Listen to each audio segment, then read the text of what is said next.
नमस्तेऽस्तु महामाये श्रीपीठे सुरपूजिते शङ्खचक्रगदाहस्ते महालक्ष्मी नमोस्तुते।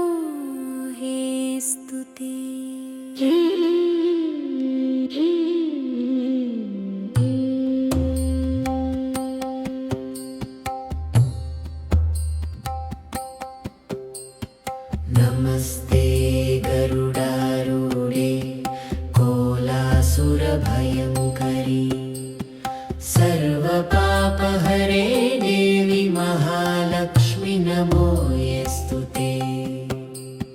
सर्वज्ञे सर्ववरदे सर्वदुष्टभयङ्करी सर्वदुःखहरे देवी महालक्ष्मी नमोस्तुते।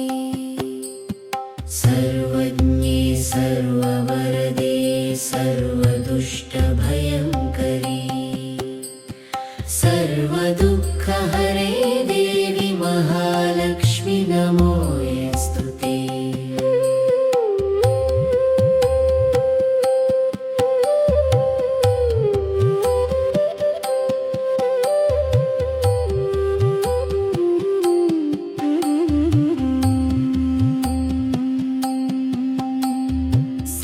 सिद्धिबुद्धिप्रदे देवी भुक्तिमुक्तिप्रदायिनी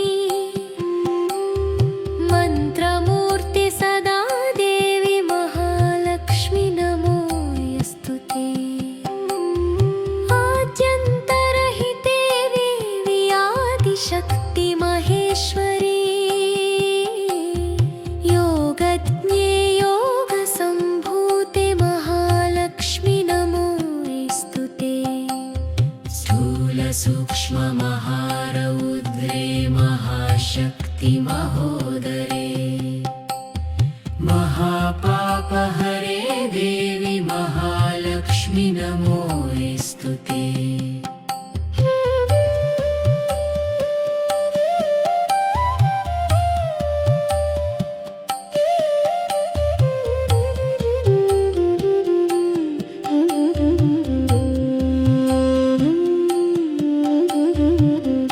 पद्मासनस्थिते देवी परब्रह्मस्वरूपिणी परमेशि जगन्मातः महालक्ष्मी नमोस्तुते। श्वेताम्बरधरे देवी नानालङ्कारभूषिते जगस्थिते जगन्मातः महालक्ष्मी नमोस्तुते।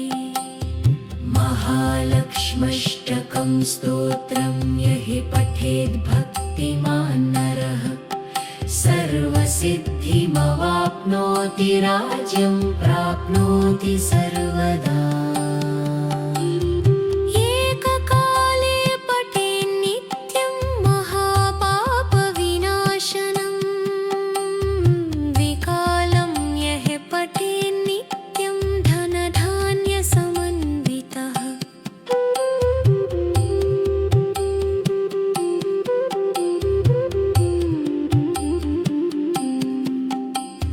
त्रिकालं यः पठेन् नित्यं महाशत्रुविनाशनम् महालक्ष्मीर्भवेन् नित्यं प्रसन्ना वरदा।